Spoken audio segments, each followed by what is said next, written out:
Hey everyone, welcome back to another video. In this video I'm gonna talk about how to reset your iPhone with buttons and how we can do it.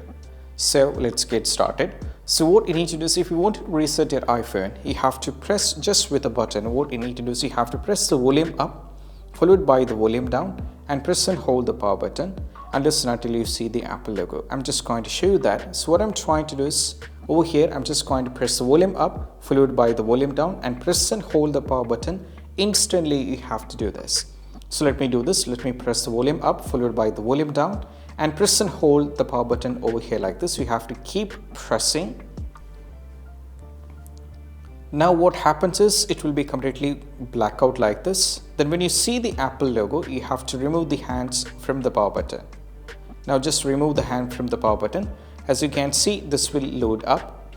And actually the resetting your iPhone, sometimes it really helps a lot. If you're going through any kind of glitches and all those things, do a reset. Sometimes it might help. So what you need to do is just wait for this patiently. Now as you can see right now, we did a reset on your iPhone. Then you can just give the passcode and this is how we can do it. And I hope this quick video is helpful. That's it. Bye.